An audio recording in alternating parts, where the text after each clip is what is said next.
There are moments in a war when one sentence changes everything. Not a missile strike, not a naval maneuver, not a diplomatic collapse, just one sentence from the most powerful man on earth, posted on social media, that makes every ship captain, every oil trader, every foreign minister, and every military commander in the world stop what they are doing and read it again. On Thursday, April 24th, 2026, Donald Trump posted that sentence. He ordered the United States Navy to shoot and kill any Iranian boat found laying mines in the Strait of Hormuz. Not intercept, not warn, not disable, shoot and kill. And as of this morning, April 25th, 2026, that order is active, it is real, and Iranian boats are still in that water. What you are watching right now is not a news story. It is a countdown. And by the time this video ends, you are going to understand exactly what that order means, why it was given, and why the next 48 hours may be the most consequential in this entire war. Let's start with what actually happened, because the details matter enormously, and most coverage is skipping over the most important parts. Trump did not issue this order through normal military channels, with careful diplomatic language designed to leave room for interpretation. He posted it on Truth Social, publicly, directly, in plain English. He said the U.S. Navy was clearing mines from the Strait of Hormuz and that he was ordering it to continue doing so at what he called a tripled-up level. And then he said that any Iranian boat found in the act of laying mines should be shot and killed. The next morning, Friday, April 25th, Defense Secretary Pete Hegseth walked to a Pentagon podium and confirmed every word of it.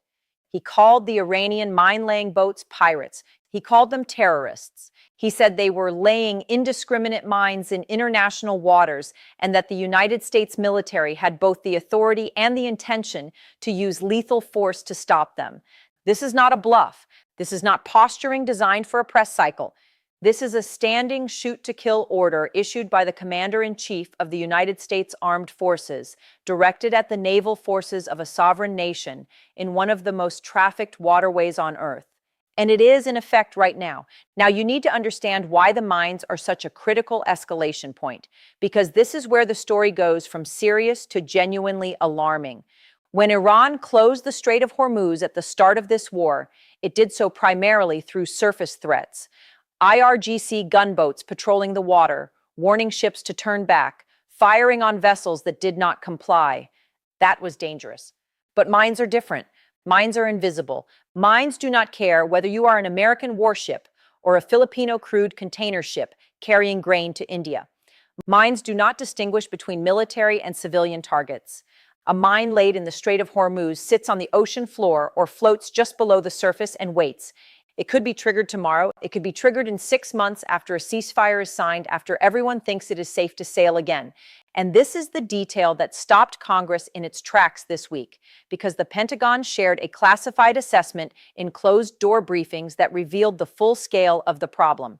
According to that assessment, it could take up to 6 months to fully clear all Iranian-laid mines from the Strait of Hormuz. 6 months. The strait has been effectively closed for nearly 9 weeks already. Add 6 months of mine-clearing operations to that, and you are looking at the world's most important oil corridor being disrupted for the better part of a year. The International Energy Agency has already called this the largest supply disruption in the history of the global oil market. And that assessment was before the mine-clearing timeline was made public. The economic implications of a year-long disruption to 20% of the world's oil supply and 20% of its liquefied natural gas are almost impossible to fully calculate.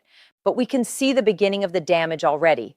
In oil prices, in inflation, in shipping costs, and in the economic forecasts coming out of the Gulf states, where Qatar and Kuwait are facing projected GDP contractions of up to 14% if the conflict continues through this month.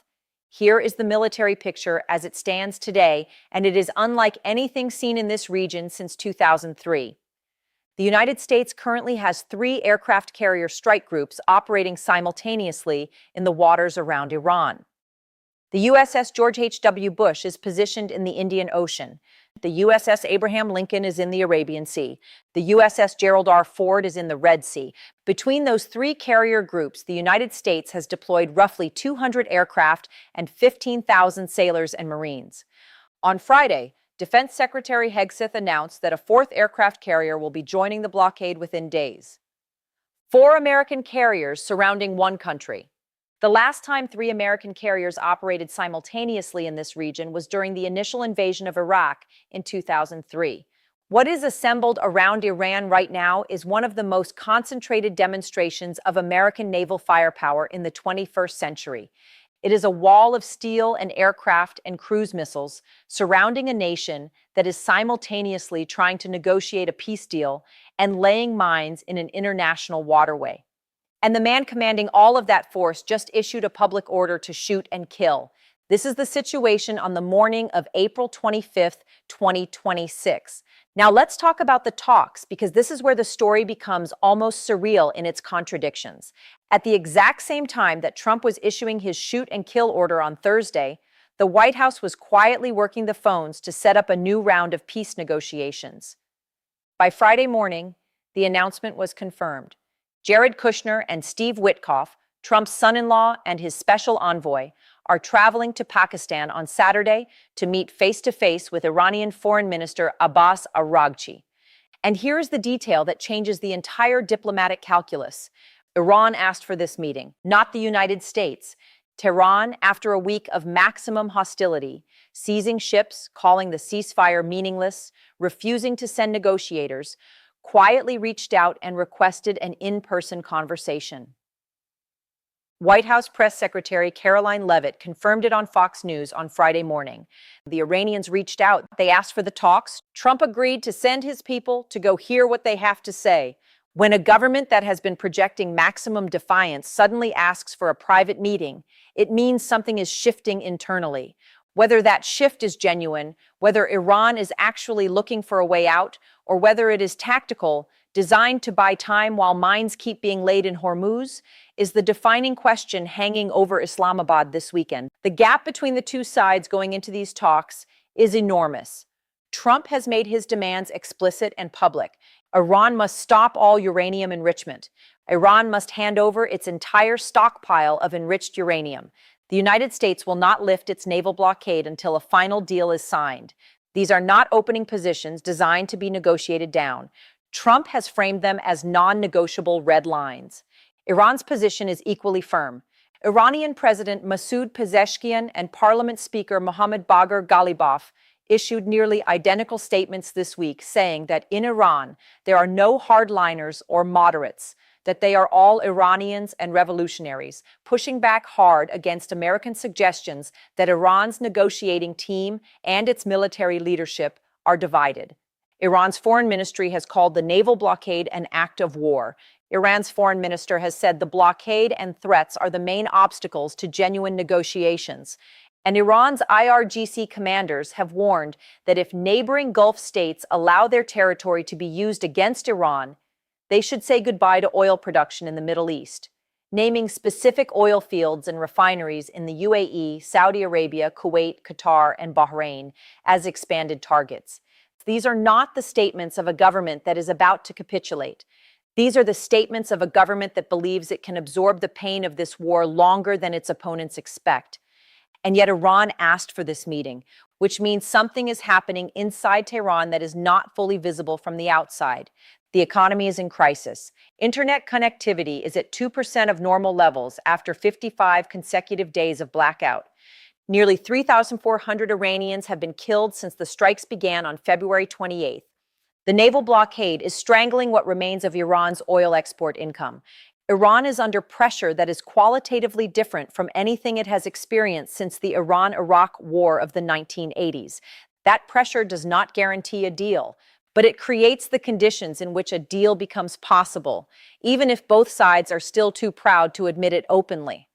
Let's talk about what Hegseth said on Friday, because it deserves its own analysis and it tells you something important about where American strategy is headed. Standing at the Pentagon podium, the defense secretary delivered a message to European allies that was breathtaking in its directness. He said the United States is not counting on Europe. He said Europe needs the Strait of Hormuz far more than the United States does. And then he said that European leaders might want to stop holding fancy conferences and get in a boat. Get in a boat. Those were the actual words of the American Secretary of Defense, addressed to NATO allies watching the waterway that supplies 30% of their natural gas effectively sealed shut. He also described the war against Iran as a gift to the world because it ended Iran's nuclear ambitions. That framing, the idea that the United States has done the world a favor by going to war with Iran, explains a great deal about why Washington feels so little urgency to end the conflict quickly. If the administration genuinely believes it has delivered a historic service to global security by destroying Iran's nuclear program, then the economic pain of a closed strait, the disruption to global energy markets, the humanitarian costs in Lebanon and Gaza, all of that becomes acceptable collateral damage in a war the United States views as having already achieved its core objective. Trump reinforced this framing on Thursday when he said he is in no rush to make a peace deal, that the war has had less effect on stocks and oil prices than he expected, and that time is not on Iran's side. The clock is ticking for Tehran, not for Washington. Now zoom all the way out and look at the full picture of what is happening simultaneously on April 25th, 2026, because the scope of it is staggering. In the Strait of Hormuz, American warships are operating under a shoot-to-kill order against Iranian mine-laying boats. In Islamabad, Pakistan, Kushner and Witkoff are preparing to sit down with Iran's foreign minister for direct peace talks. In Lebanon, Israeli forces struck targets in the south, even as a fragile ceasefire was extended for 3 weeks, with Hezbollah saying it firmly rejects the extension. In Gaza, food prices are 85% higher than before the Iran war began, and the UN World Food Program is rerouting shipments around the world to reach people who depend on supplies that used to pass through Hormuz. Inside Iran, the internet has been blacked out for 55 days. And across the Gulf states, economies are contracting at rates not seen in decades. This is not a regional conflict. This is a global systems shock, and the world is only beginning to understand the full dimensions of what it is absorbing. What happens in Islamabad tomorrow could determine which direction all of this goes. The most realistic outcome of the Saturday talks is not a final peace deal. It is a framework. A memorandum of understanding that extends the ceasefire, creates a structured process for addressing the blockade and the nuclear file, and gives both sides enough political cover to keep talking without appearing to surrender. If that framework emerges, the shoot-to-kill order does not disappear, the blockade does not lift, and the mines do not vanish overnight. But the pressure decreases, the trajectory changes, markets stabilize, and the possibility of a genuine settlement moves from theoretical to real. If the talks fail again, if Arakchi and Kushner leave Islamabad without even a framework, then the situation in Hormuz becomes increasingly dangerous. A shoot-to-kill order in a confined waterway where both sides have armed naval forces means the margin for miscalculation is razor thin. One Iranian speedboat that does not stop in time. One American destroyer captain who interprets an approach as hostile. One mine that detonates under the wrong hull. Any of those incidents could trigger an escalation that neither side actually wants, but neither side can stop once it begins. Here is the truth that no one in Washington or Tehran is saying out loud right now. Both sides need a deal. Iran needs relief from the blockade, the economic strangulation, the internet blackout, and the military attrition.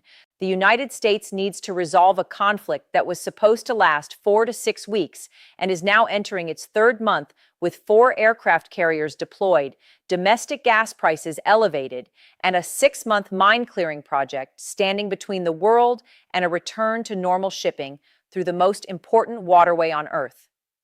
The shoot-to-kill order was a demonstration of American resolve. The Pakistan talks are the off-ramp, and the question that will define this weekend and possibly the next phase of this war is whether both sides can find a way to use that off-ramp without either one losing face in front of their own people. Trump has the military dominance. Iran has the minds and the patience. Pakistan has the hotel rooms and the willingness to mediate. And the world is watching because 20% of its oil supply is sitting behind a minefield, waiting for someone to make a decision that changes everything. Drop your answer in the comments right now. Do you think the Pakistan talks this Saturday will produce a real breakthrough, or is Iran just buying time while it keeps laying mines in Hormuz? And do you believe Trump's shoot-to-kill order makes war more likely or actually forces Iran to the table faster? Tell us exactly what you think below, because this is the conversation the world needs to be having right now.